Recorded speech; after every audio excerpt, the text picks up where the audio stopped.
Yeah. What are we? Okay. What are we? What's going on in here? What is reality? What's happening in this place, in this world, and why is it chaos? And why do I have thoughts in my head that are out of control?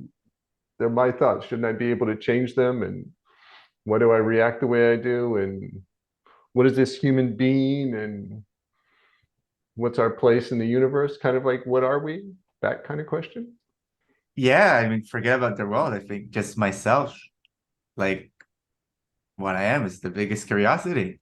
It's really, Okay, so first let's talk about the purpose of this conversation. right, So then I can decide what to share in what way. right. So why do you want to have this conversation with me?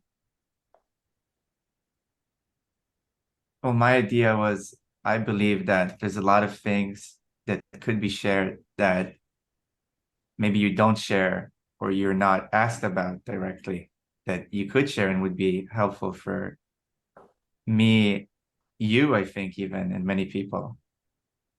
And I think these are things that could provide a window into what the spiritual process looks like and what it is in a sort of maybe a more intimate way than say you just speaking about a topic on your own, because I get to ask you things. Yeah, things that may not be clear or you want to go deeper on that. Okay. Um, so we'll begin with what are we? Then we get to the other curious questions. Why are we here? Or how are we here? Or, Yeah, let's start with what are we? How are we here is also an interesting one. um, and I just put this in a newsletter, and I think I'm starting to have an idea for another book. And so it's like, well, maybe I'll just start writing it through newsletters. But this is a way to go deeper. So we're human beings. We're multidimensional beings. Um, and just like our physical body has many organs, many aspects, we have a heart, we have a brain, we have a stomach, and our stomach is connected with our nervous system to our brain and affects how we think and how we feel, and not just when we're hungry. Our just physical body is a multi-dimensional organism made up of mm, co-working parts, right? And when it's healthy, it works well together. Say it has an autoimmune system problem, it fights itself. One part of the body is attacking the other part of the body. So you see, it's a multi-dimensional being. And when I when I would say, what am I as a human being? Then I'm a multi-dimensional being, and I have a physical body.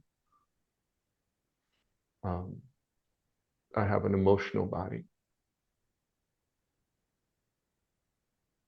I have uh, a soul.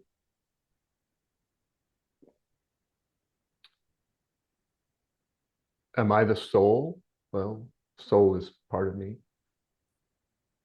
I have a gender energy, we'll call it, some balance of yin and yang energy, masculine, feminine energy.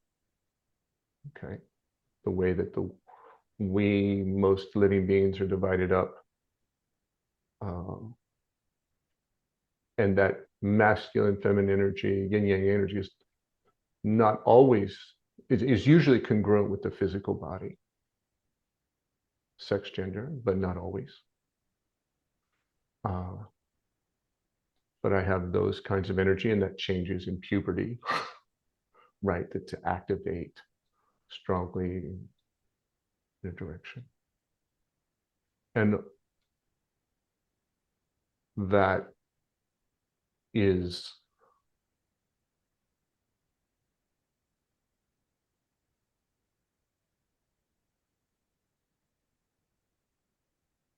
kind of the vehicle for consciousness to reside in. So now I have this consciousness, and where exactly is that? Sometimes we could say it's inside the body, and at certain points can have experiences of it outside the body. And that's interacting in the world that is also a field of consciousness.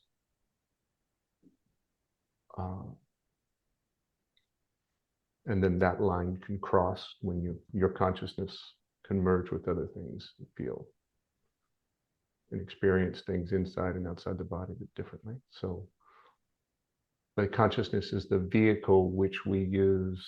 It's a field of awareness to perceive, right?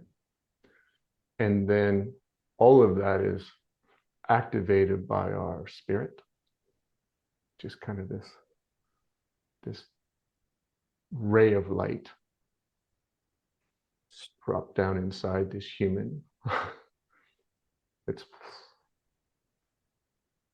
emanating a force of activity for all of this to activate for the life of the human body till it's kind of run its cycle. And so all of that are the dimensions of us as a human that are doing different things with different agendas, and that may or may not be working in harmony with each other, may or may not be integrated.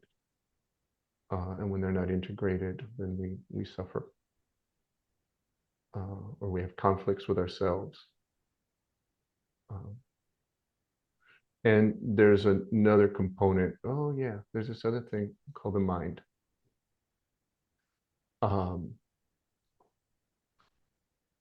That is what we have. I tend to say not what we are, what we have, just like we have a human body. When I talk about what we are, I generally talk about from the point of view of consciousness, but we could also, some people might identify more with the body. Oh, they feel like when the body dies, I'll die. Some people might be identified with the mind, and then they feel like, oh, I am the one thinking these thoughts, and I am my mind inside this body. But then a different level of awareness, you can have the perception of consciousness, and I see my mind. I see its dreams and stories and thoughts and memories that are all stored in the mind. I see its conversations, and the voice in my head is part of the mind. So kind of like as consciousness, you can move around into the body and feel like you're the body. You can move into your gender energy and feel like very identified with that. You can move into your soul or your spirit, and then that is a perception that that's what I am. So the consciousness is in a way a dreamer. And when you say that, that's the localized consciousness, not the whole field. Personal consciousness. Yeah. That's able to move into, the feeling in your heart. And when you're emanating from the body love, you're like, okay, I am love. I'm creating love. And the I am is the consciousness saying, well, I've gone into this experience and I'm emanating this love. It's like, oh, I'm the creator of love. Okay. And then consciousness can go into one of our stories. Oh, I'm judging myself. Oh, that person really hurt me. And we've gone into the identity of what I call characters or subpersonalities. In my book, I'll talk about characters. We've gone into a victim story, and we're playing the role in our mind. This person really hurt my feelings. I'm so sad for what they did to me. Now we're in a story, this emotional story, and we're in this storytelling part of the mind, and we experience the victim part of the mind telling a story. And we feel like, oh, that's all really what we are, until we move into our heart and we go, oh no, I'm a creator of an expression of love, right? So as consciousness, we can, just like when we dream and imagine, we can go into and have a dream at night of many different things and was like, oh, that all feels very real. As consciousness, the dreamer, we can go into many different energies of love, of the spirit, of how the soul perceives, how the body perceives, or different of the many different stories in the mind, and perceive things from there. So then as consciousness, we can have many different experiences, and when we have each one, we feel like, oh, that's what we are, until we shift it, and then we have, well, that's what I am. And so it can be very confusing to move back and forth, to have many different experiences. Each one feels like reality, even just to be in the mind. We can have many different stories that change, in a minute. And we think we're all of that. And we experience ourselves as the characters in these stories. And it can change from one thought to the other, how we feel emotionally and how we look at things changes. And so if you step back, you go, well, what the heck? I'm going, and you start to become aware. You first start to notice, like, oh my God,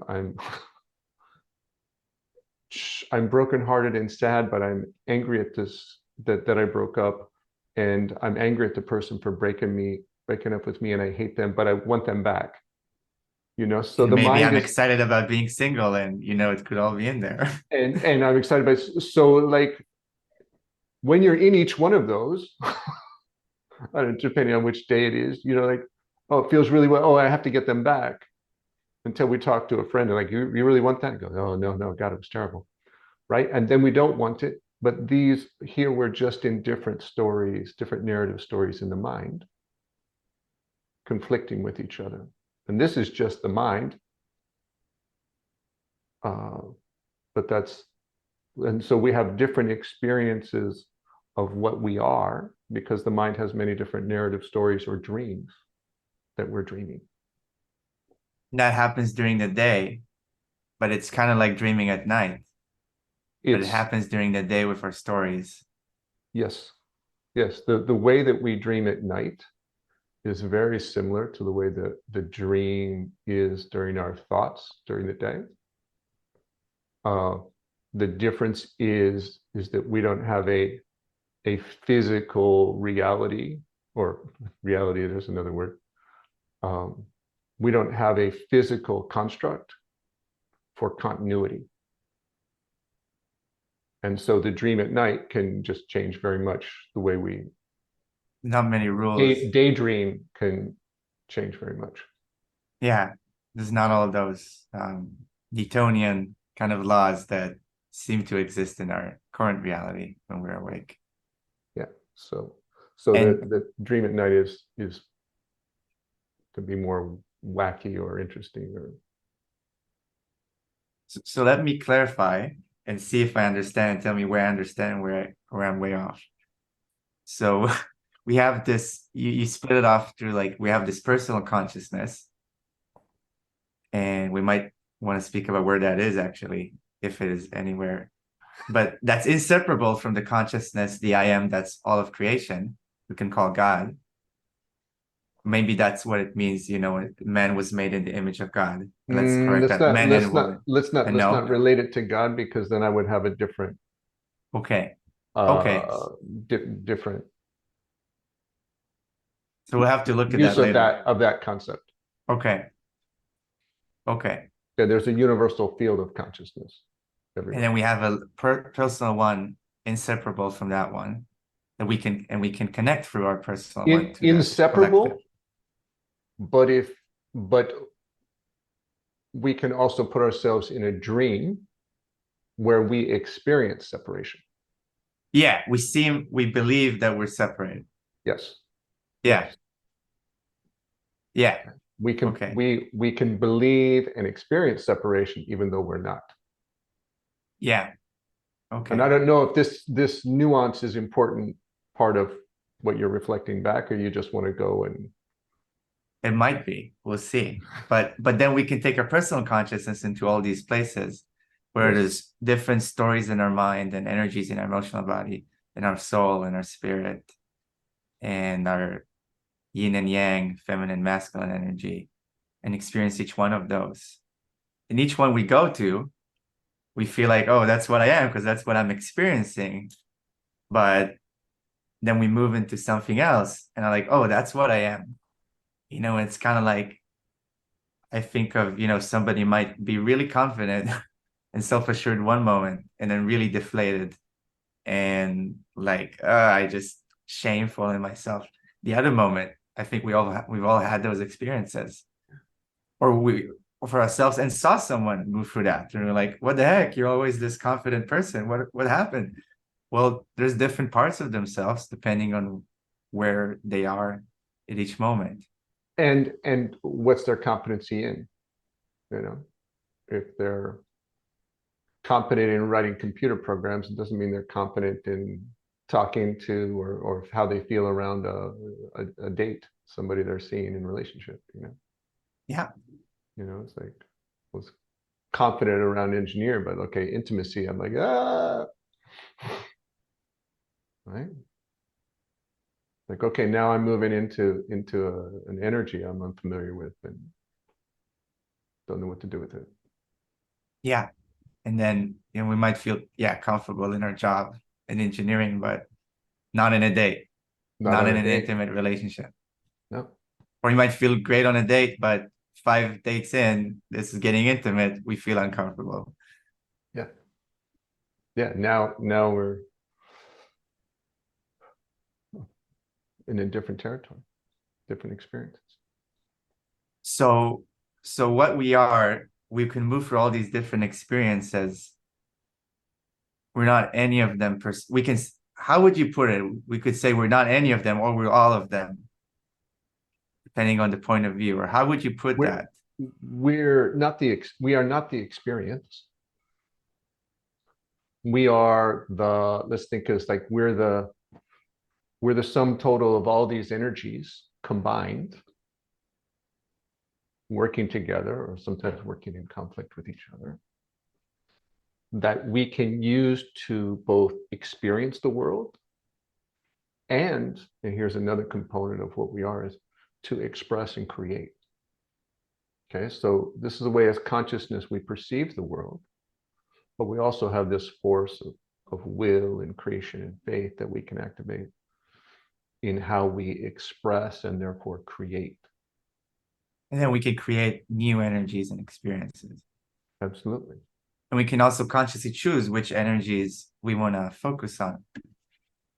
Yeah, or what happens often is the mind, if we're in consciousness and we're entrained in a story, a narrative in the mind, we're creating what is habitual of the mind as opposed to what you might say we want from our soul or our heart. Or okay, so this is not we could choose, if we have the awareness and the skill to say move into a heart energy, a soul energy,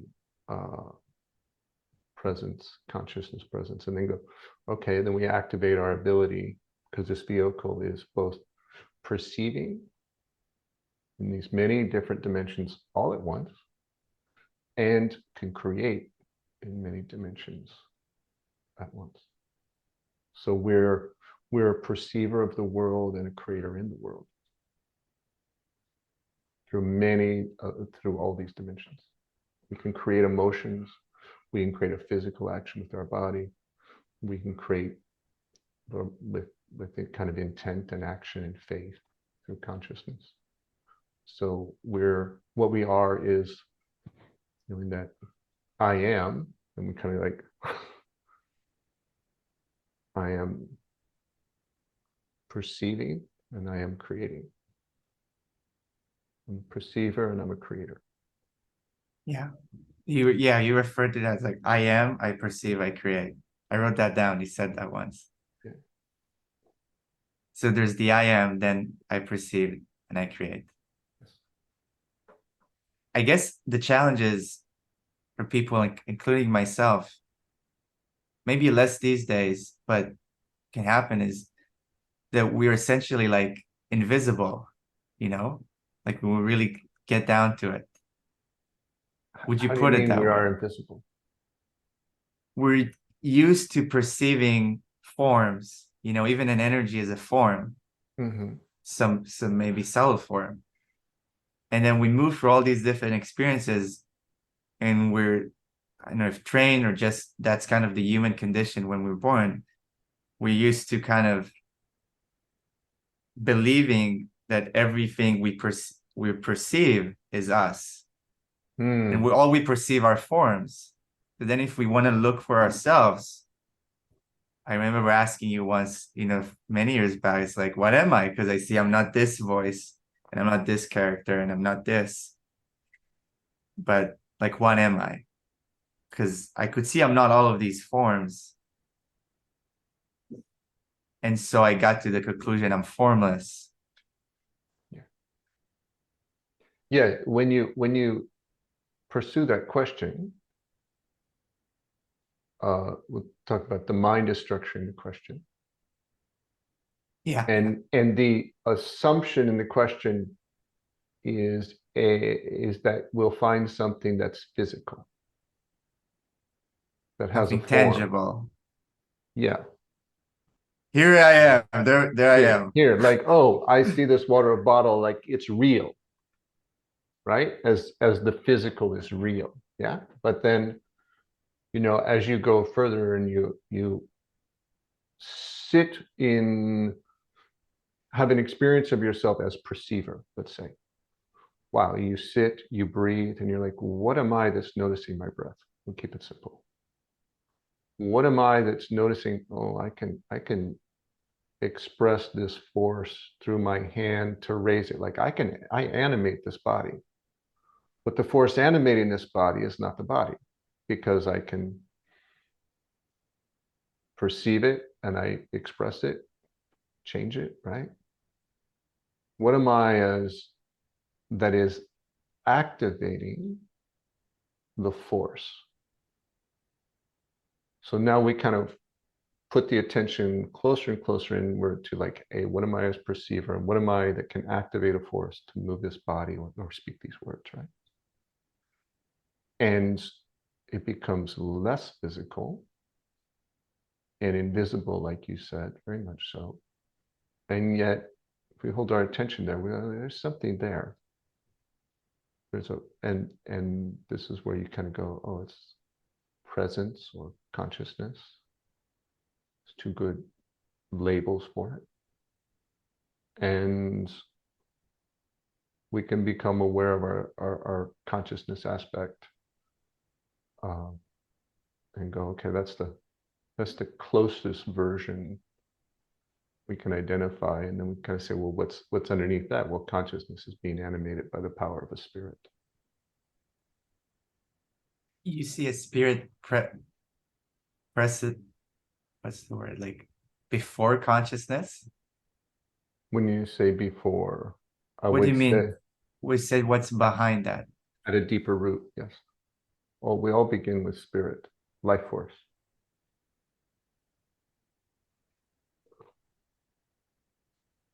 We need to get the labels correct. Or Just not. so, well, not just for clarity's sake. Okay. Yeah, if we're going to try this, yeah. Do you, but I don't want to make this theoretical, but like really in a real level is this, we talked about this, I think, but I see the I am as coming, or the consciousness before spirit. Because but I think you just use different words. Could be. Yeah. Yeah. Well, to me and and this is all my current model, right? Yeah, sure, Okay. sure. Subject to revision.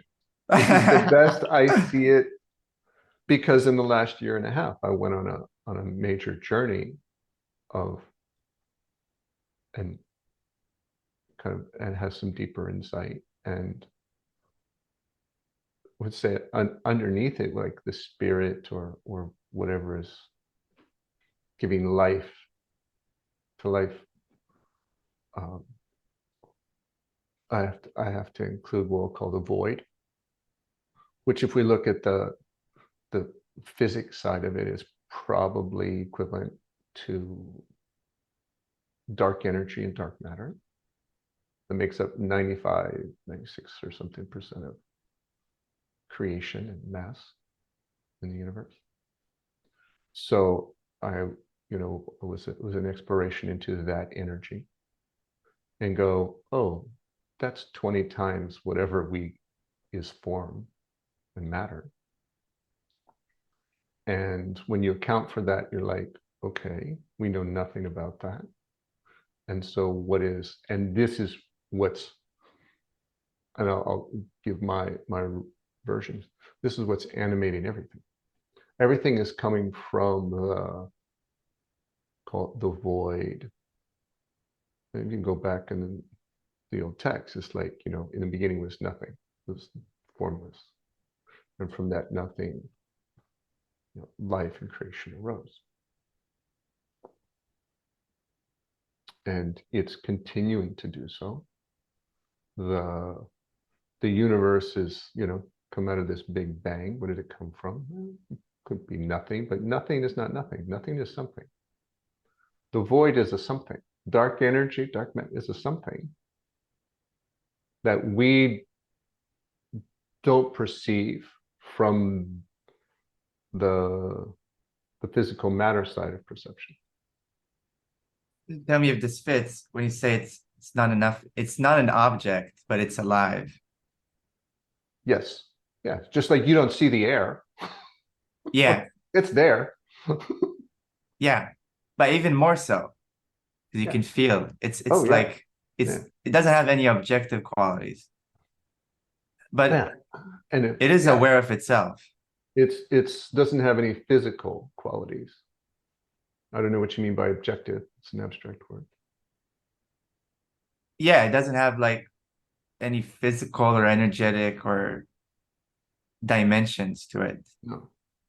No, because you could say it fits into the realm of what we call the unknowable. Uh, but in my perception, I see it's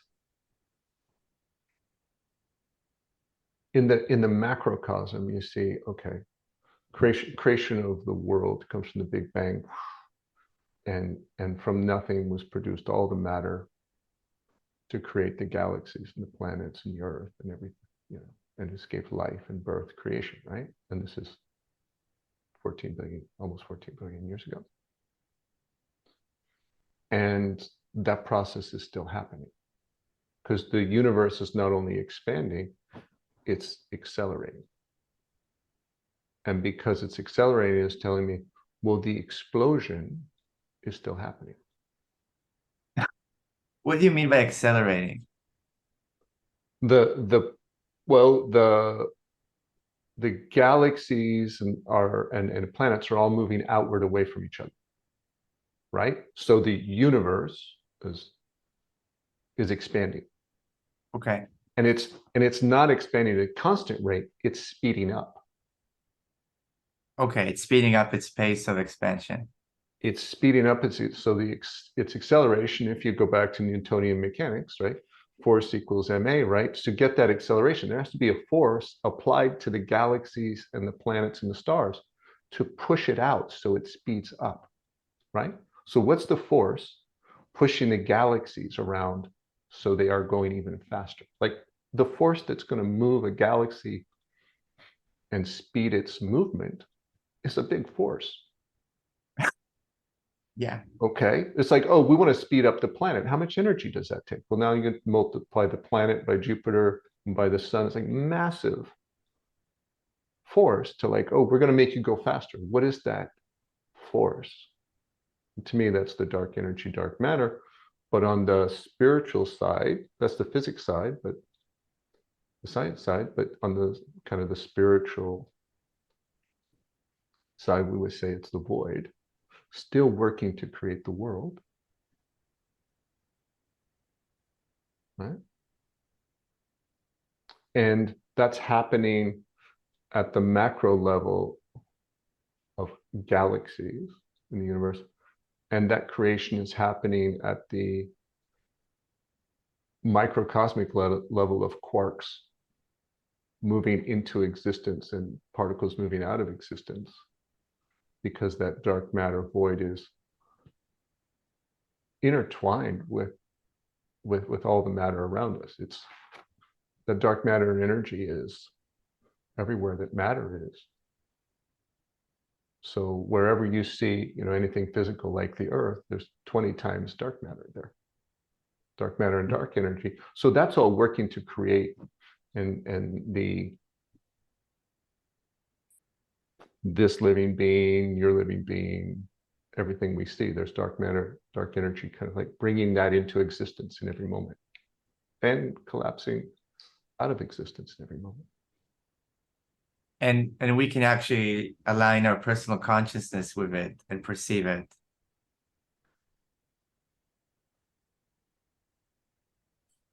I think so. It's tough to say that, yes, I did it or did I imagine it, right? Yeah, it's tough to say, but when you speak about it, it's almost like I could feel like I get a glimpse or a sense of it. Yeah, that's And my I felt. that's my sense of it as I would journey with consciousness into what is, uh, because it was this journey of the last year and a half. It started with a question, We'd and the have question, we'd have to yes, speak about it. I started would speak about what. This journey. Yeah, it's So it interesting. started with a question, like what's the relationship between the void and intent? Uh-huh. So I was like, hmm. So then a certain it was in Mexico on the Mexico retreat. I had that question, and so in one of the meditations we did in a cave, then I went with that question. I had that intent on the trip. Like I would take that question and curiosity into this cave for meditation, and then okay, all the came, and then so that was the new understanding for me. Is that the meditation you guided afterwards? Or did that That I develop guided afterwards when in the cave? Because I think it was related also to the meditation you um guided us there at I don't some know. point. I don't remember what You I don't did there. remember. I don't Okay. remember the meditation I did there. Did I do something at Okay. the end of that meditation? This is 2 years ago. Yeah, I have Year and a really half good ago. memory. Okay. It's- Okay. Um, I probably said, okay, I'm going to share this and kind of yes. nudged everybody to perceive I think you that. spoke about the beginning and about the void. And then you mentioned, and I think you did this, I mean, you led this a few times in your group as well. Yeah. And then light coming out of it, which I think is what you will call intent. Yeah.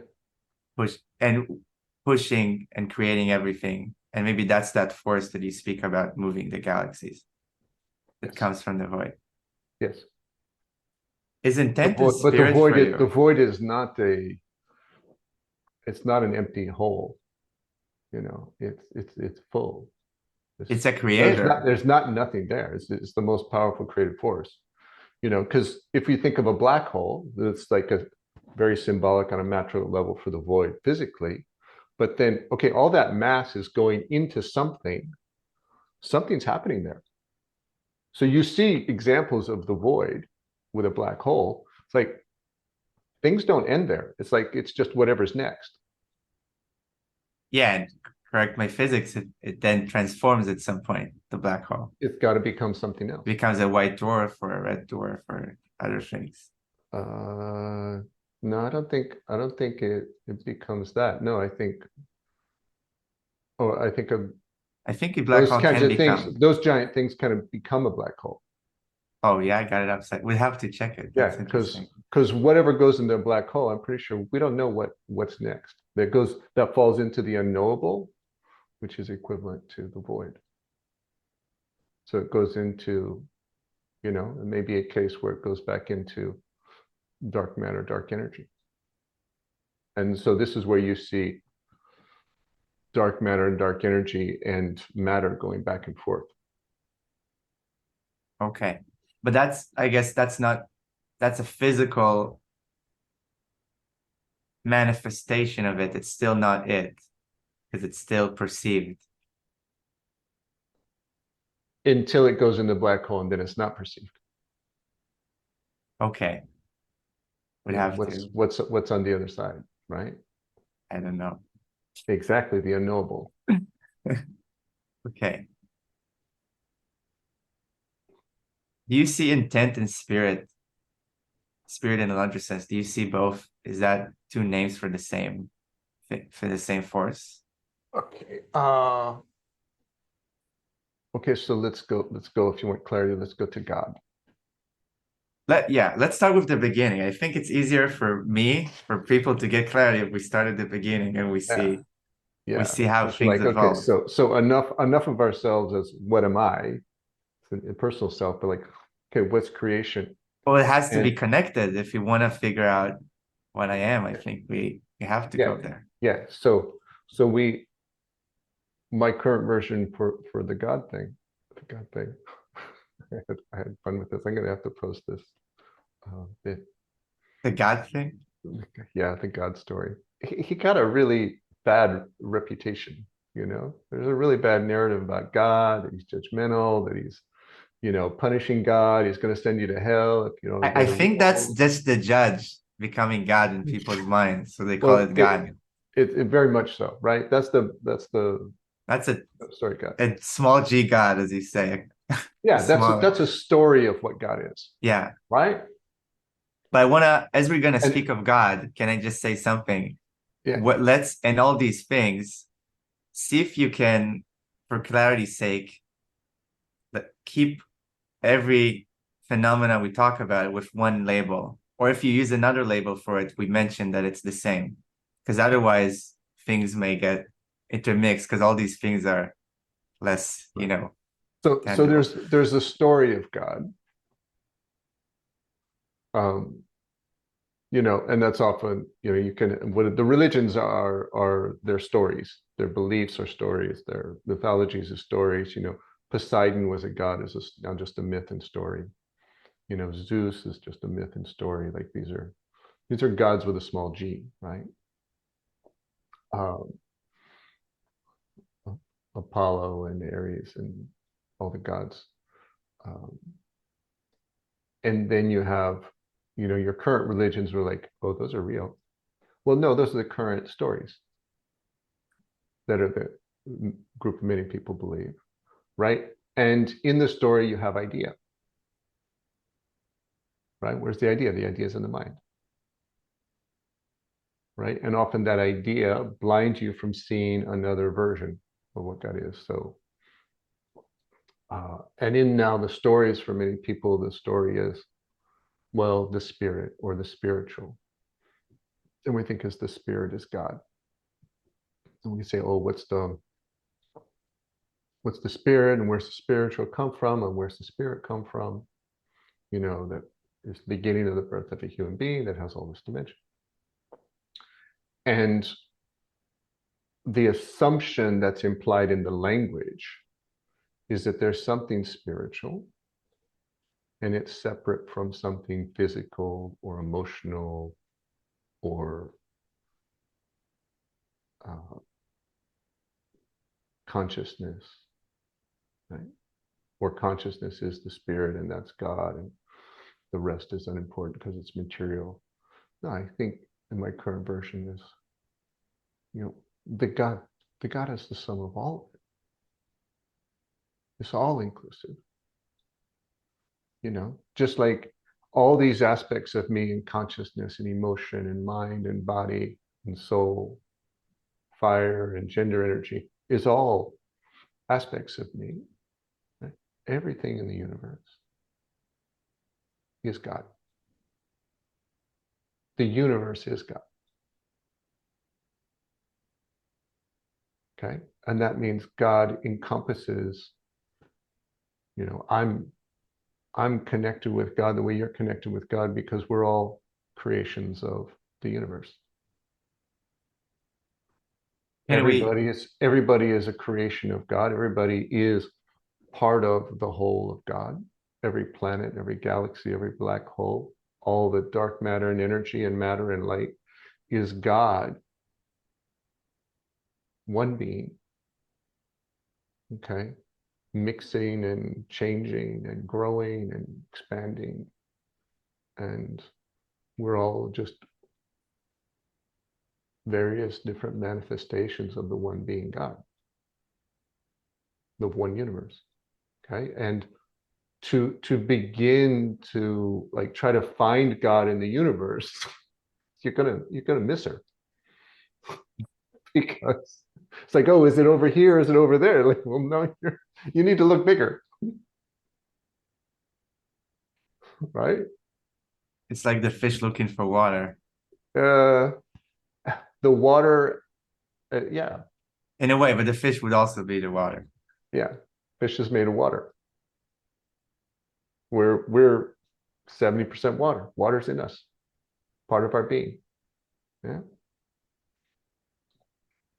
So Now, God is everything that's matter, everything that's light, everything that's empty space, all of it. and everything that's dark and light. That also includes the unmanifested side of the void. Yes, that's where I see everything that's dark and light. Yes, everything that's known and everything that's unknown, everything that is manifest and everything that's unmanifest. Yeah. Yeah, I think, tell me what you think. It's an important distinction. In a way, the universe is the manifested side of God, and then there's the unmanifested or the void or unknowable. Universe. The source. Okay. Well, if I say universe, I'm including manifest. You're and including unmanifest. that. Yes, okay. You have to include dark matter and dark energy in the universe. Okay, you include that. Yeah. Everything that's known and unknown, everything that's seen and unseen.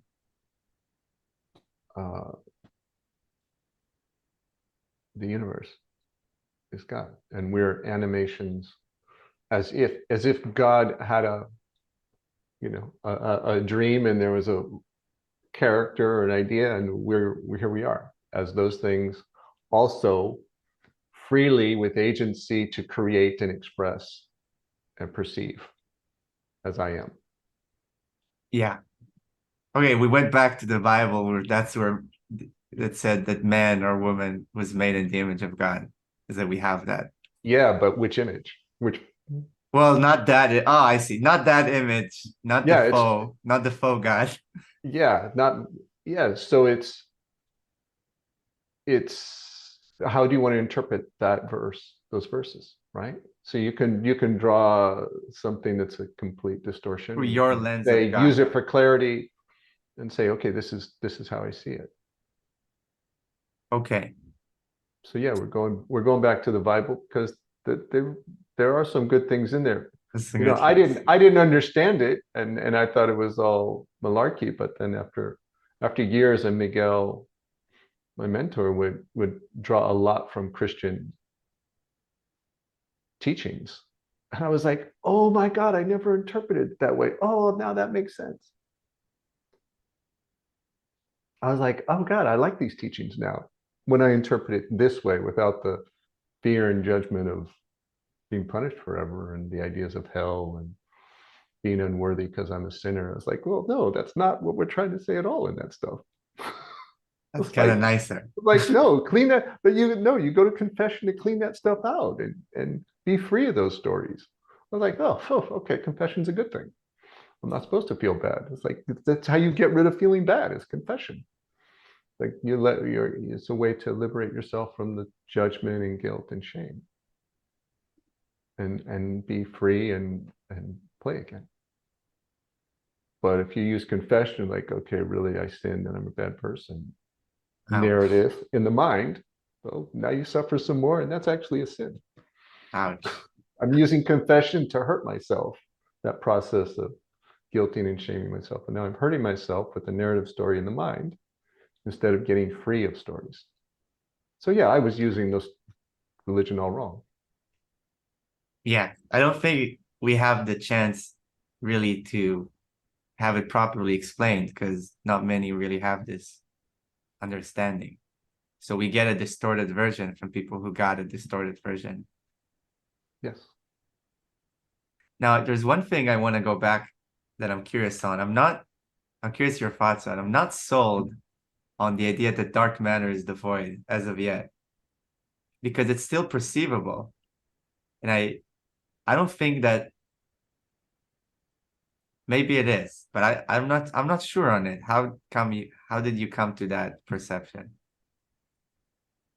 Well, why do you say, okay, it's still perceivable? Did I say it was not perceivable? No, you didn't say it was not perceivable. Yeah, no, I believe the void's perceivable. Okay, okay. I think I got it now. Okay. Take a step back again. Okay. So God is everything. God is the unmanifested and the creator. But we start from the beginning, there's And nothing. and and the creation. And the creation. Thank Yeah. you. We could okay, keep going. Then how do we move to intent or spirit from if let's say it started with just the void, Mhm. what then? Okay, so we'll clear up another one of those questions, the myth that people have that was like, well, there's always the Trinity. Oh, there's three gods in one, right? And I think it was the Father, Son, Holy Ghost. Uh, and I was like, because our mind wants something simple, right?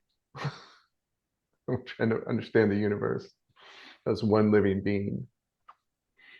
Uh, when we can't even contemplate everything that's going on in our own body, this one human, we can't even contemplate all the different dynamics of a trillion cells working together in organs, and those organs communicating and working. And how does it do all that? We don't know. We can't comprehend that, right? Even just parts of that. But we're like, oh, I see the universe as one living being, like that's and how it's all doing. So and then it's got three aspects. What? Okay, so uh, we could say the will, the word, and the manifestation, right? The will of God, the unmanifest, born into light or manifest light is the word. It's an expressive force. There's like a ray of light from the sun. And then the manifestation, that ray of light becomes something, you know. What is matter but dense energy? E equals mc squared, right? Taking all this energy and compress it into matter. Take a lot of energy, compress it into matter, like, and now we have a form of energy. Came from light, came from the void. So we have the unmanifest, the light, the manifest. We have the Father, the Son, the Holy Spirit. We have Krishna, Shiva, Vishnu. We have the Trinity, uh, happening in three forms, all of them God being both creator and manifestation, creator and perceiver.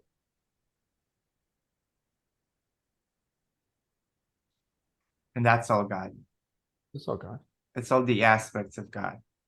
Yeah, if we want to divide it up We into want to divide it. three types, how things move out of the void into manifestation and back. The Yeah. the vehicle between the two is light, or we could say energy. And so the word for you, just so We could call it formless to light to form, okay. right? And we see, okay, all of that is God. Yeah. And form is made by light, and the light comes from the formless, made by the formless. Yes. And just so we don't, for uh, for clarity's sake, we don't mix up, because we mentioned like a lot of terms. You could tell me if I'm misunderstanding that when you say like formless, the void, the will, God. Well, not let's leave God, God's all, but formless, the void, the will. That's all one word for the same, different words for the Yes. same. Yes. And light, intent, the word, spirit, question mark is also Yeah, it same depends. words for Depends the how we same want to thing. use the word spirit, but good. Yes. Okay. So put spirit on a question mark. And Yeah, then, I'd leave the word spirit out. okay. So light, the word, and intent. Intent. Yeah. And then form, or what was that in the biblical Form, manifestation, matter. manner? What Yeah. we used to think that we are also. Yes. Okay. Okay. And matter by, physical matter as opposed to energy. Yeah. Okay. I think the really relevant thing on this, except for that it's fascinating, is that this all happens to me in the microcosm. So if we understand this, we can understand ourselves better and even live a better life. Because we can understand that we can have an idea, for example, come out of nothing, from formlessness, nothing. We can then move that into creation, and then it could come into a form, could manifest. Yes. Like somebody has an idea, the simplest example for a business, or they want a relationship that comes from not formlessness, Mm-hmm. then it's an energy. And then they start to move it, and they can actually create something, which is really Yes. amazing. Yes. And they apply their will and their faith, which is kind of their intent, to then create. Because wow, you know. So where does spirit fit? How do you want it to fit? It's a label. We give It's a it label. all of these words. They're empty words, and we're the one that insert meaning into it. Okay, True. if I call it, you know, if I call it life, then life is God. Okay, spirit is everything. Spirit is the matter. Spirit's in matter, and and and void. It's all life. It's all God, right? But if I want to say, well, I can divide it up differently. Okay. Okay. Depends how you use it. I Yeah. think it's true. We use words. These are labels. I think the helpful thing, they point to an experience that we can then Yeah. understand, Yes. not just mentally, but somehow in our personal consciousness, we can understand and use. But I think one disclaimer to this whole conversation is we're using, in a way, our left brain thinking, discerning capacity to slice up reality. But in truthfulness, we can't really, we can't really slice up reality. We can't even divide all those things are really like one.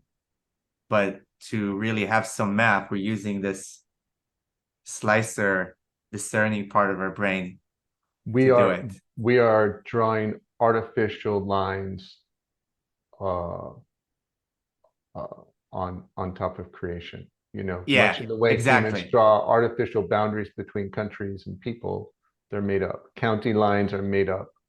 We're going to say, oh, this is this county, that's that county.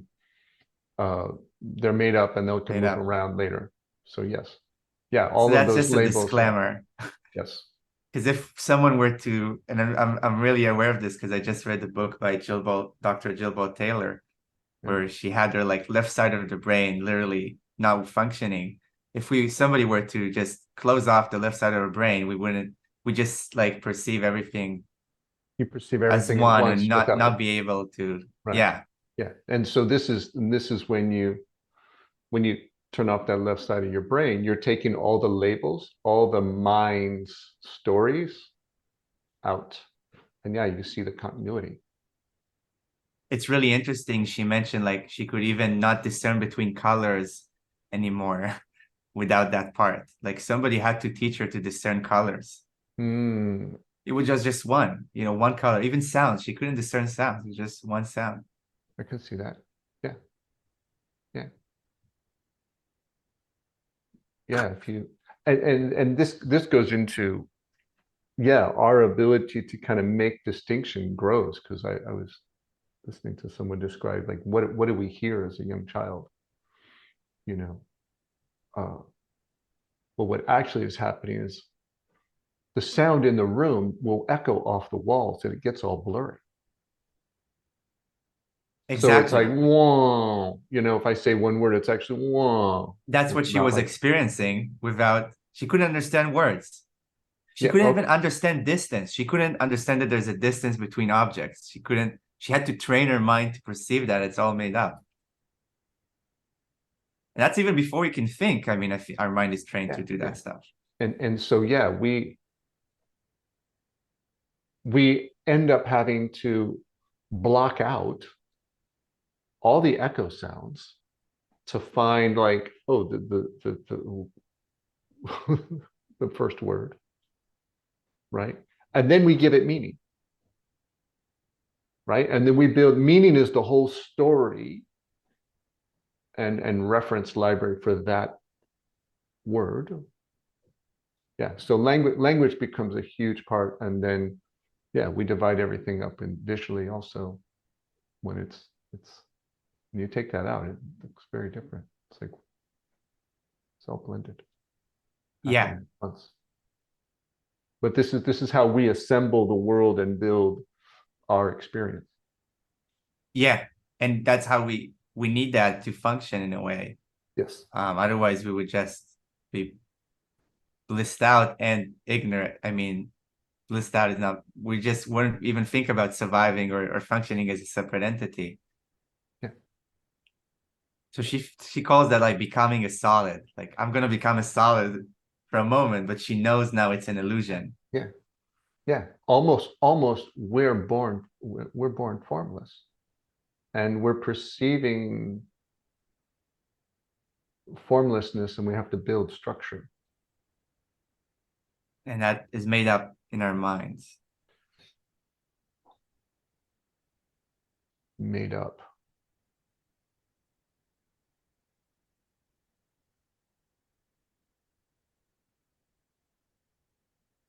Yeah. We assemble the world, and we have to give it all this distinctions and separation in order to process it. Because if we're if I take in all of this light at once into my eyes, it's going to be an overwhelming experience.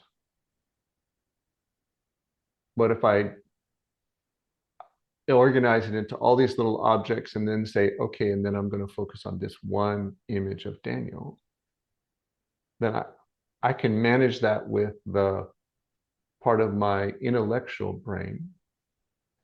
And I use language to discern certain symbols, and we just talk like that, right? But if I look at this room, I can pick out 20 objects in my field of vision. If I'm processing and thinking about that at once, what am I going to say? Right? I have 20 different, I start 20 sentences of what I'm talking about, right? So our attention is used to discriminate down to a functional level of a quanta of information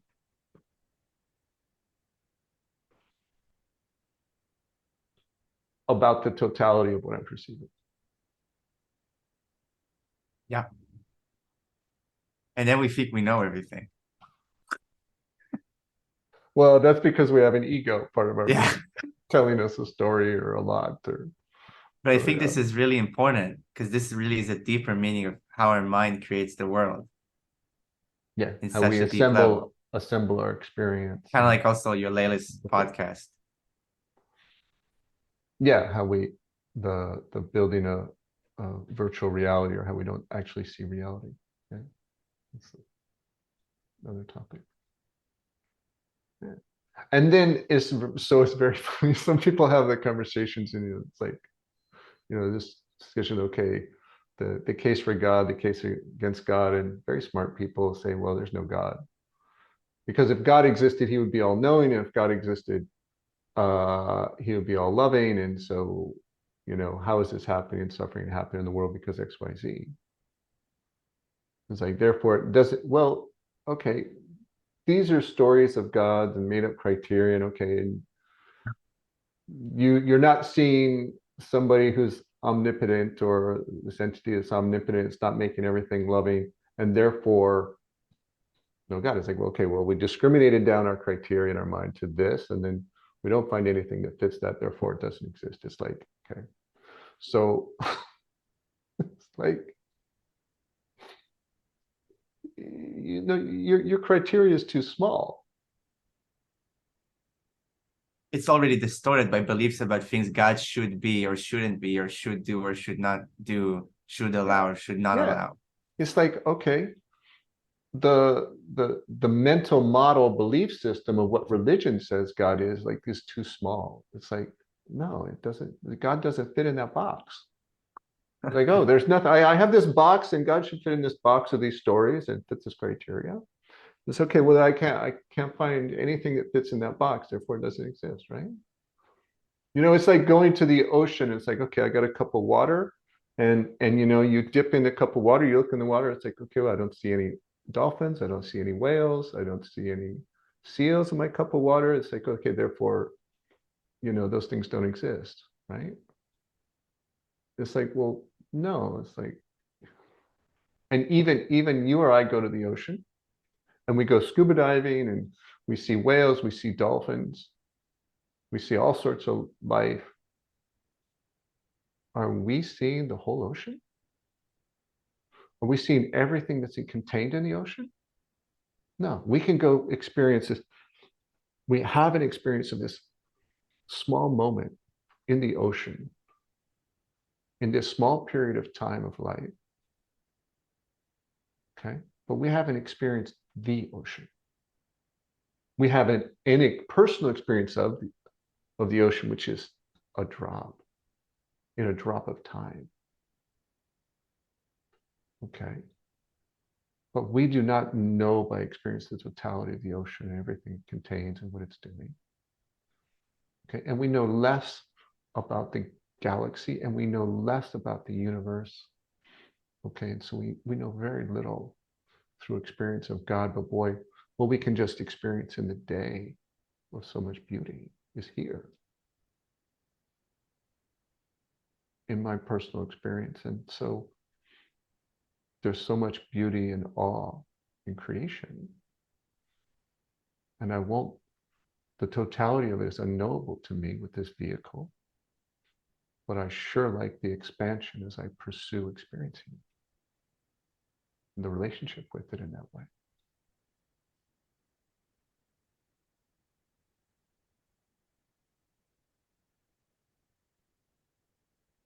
That's really beautiful.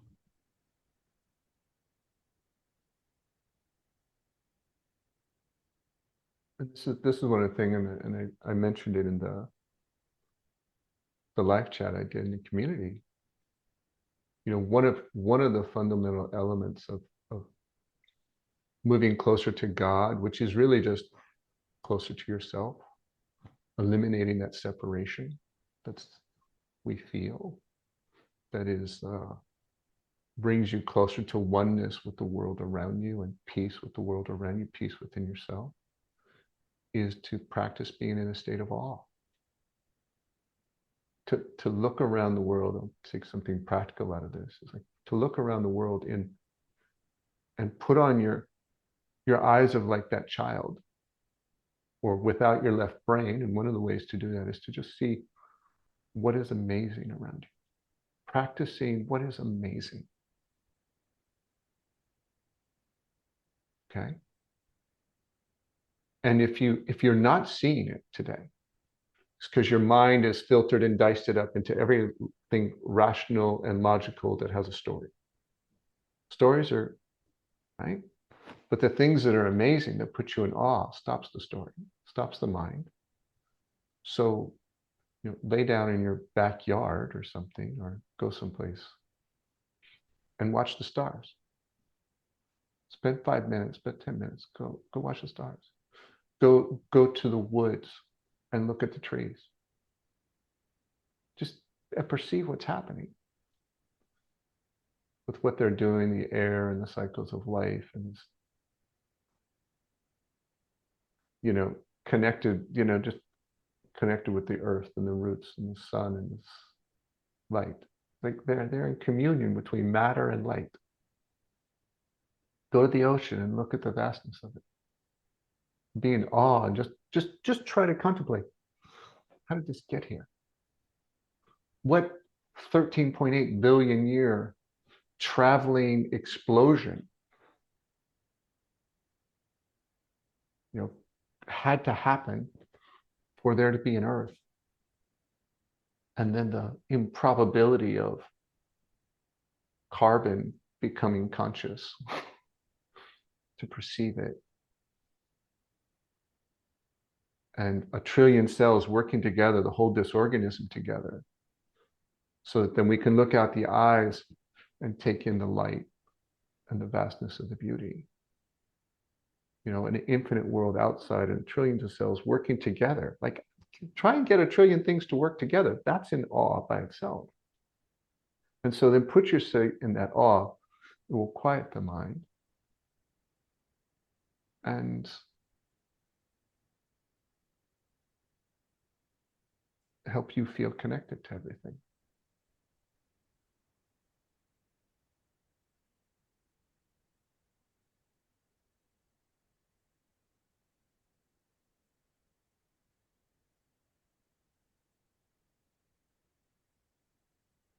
After we just divided it all up with our language, huh?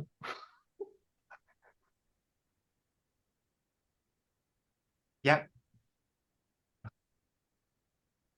Yeah. Sorry about that. Not sorry. I think it's really good. It gives the full picture depending on the lens we take. Do we want to be a solid and we need that to function, or do we want to also let go and be an infinite? Yeah, because you need your mind. One of the things was very blessed about Miguel is like his explanations, right? You see, his discernment and clarity and explanations over the years. It's just like walk away. I was like, oh my God, that's so clear.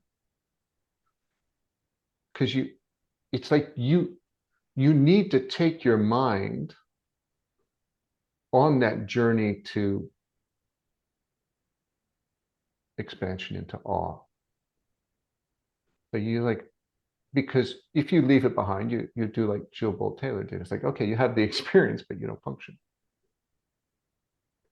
Then you're like, okay, but you don't want your mind in charge, because then you experience the world of your mind, and it's keeping you from direct experience. That would be awesome. And so it's like, okay, mind, I'm going to take you along. You have all this understanding now, so it's okay to have the experience, because your mind is scared of those experiences. The ego, get into the ego, it's scared of those experiences, of that connection and expansion. Yeah, the ego mind is scared. I think some part of the mind could be really excited. Yeah, the ego mind is scared. And I think even leaving the ego mind aside, even just for the mind in general, the thinking mind, not just the ego, it's helpful then, like we talked, to have this map to bring back to daily living and functioning and interactions with life and people and all of that. Is this helpful? Where's the practical value in this? understanding. So yeah, hopefully this is useful to people. I think this is good for now, but I think we could draw it more of the practical value. And I think there's a lot just by thinking about the will, the world, and the manifestation. There's a lot that could be applied in life. Well, I think just to have a new paradigm or this model that I'm sharing of what is God can help people kind of change a lot of these stories that are false, often that they live with, that God's some religious narrative that they grew up with that feels like, I mean, I've worked with a lot of people who, as adults still have the narrative that they grew up in the household like, oh, well, if you've sinned or you've done something bad, you're a bad person, you're going to hell. And they grew up afraid of doing something wrong or bad for fear that they're going to go to hell and suffer forever. And I'm like, okay, well, they were given that story, and it's like, well, and once you're in that story, it's like you never feel like you're a good person. You never feel like you're deserve to be You're loved always or a be sinner. happy.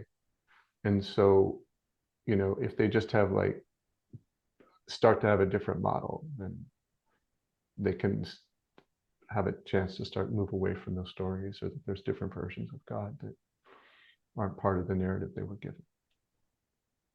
I think another value is also we're so used to being bogged down in our personal ego minds troubles that just dreaming and thinking about a different the let's call it cosmic version, to more totalic version of the universe and creation gets you out of that box into seeing, whoa, there's a lot more here. Yeah. And for me, it gets me excited to get out more of that box.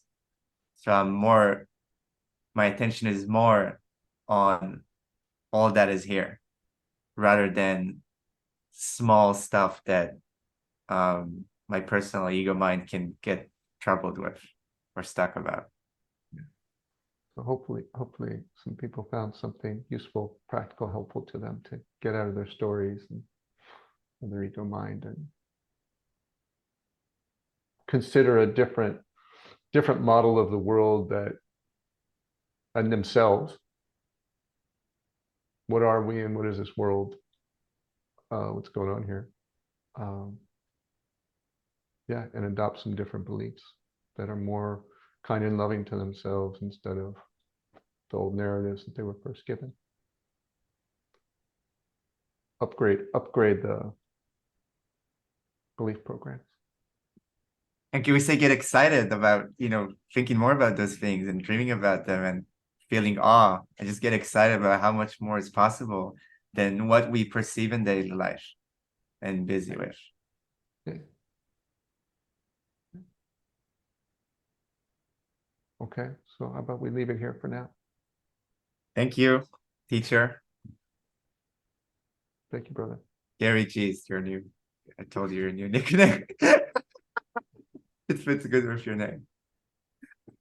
I think you earned that I earned that. Okay. by where you are now. That's my sense in the last year or two, knowing you a few years by now. Knowing my what? Knowing you for a few years by now, I Oh, think no. after your, yeah. Yeah. No, we've had some good conversations and some time in the journey. So yeah. So thank you for being interested and asking. These things that I'm not trying to keep a secret, but people don't usually ask about it. I've thought about like, well, where do I share that? Well, people probably don't care. It's not, and I dismiss it because like, well, no, I'm looking for a way of practical to help somebody out of suffering. So my cosmology of the world is like, that'll help. Okay, maybe it'll help. All right, let's talk about it. It will help, and we can get to the other parts of it in the future, but it will help. Even if it's just like, oh, if they can just with their rational mind goes, oh, that makes sense. That's why I experience different things every day or jump around between stories. And it's like, yeah, if you have a better working model for what's happening, then you're less confused. You're closer to the truth with a better working model. And you can see when you're in that limited mindset and go, oh, I remember that podcast or that discussion. There's so much more in the universe. What am I doing? Let's get out of this. Yeah, why am I taking my consciousness and dreaming into this little story about, what happened 3 years ago? Yeah.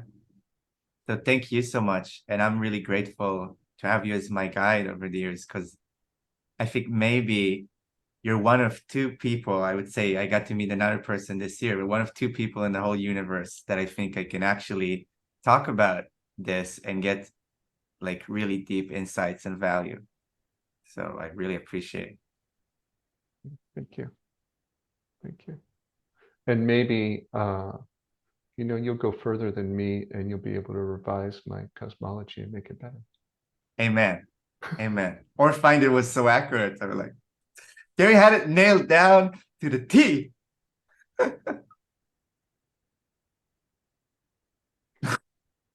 right, brother. Thank you. Thank you so much.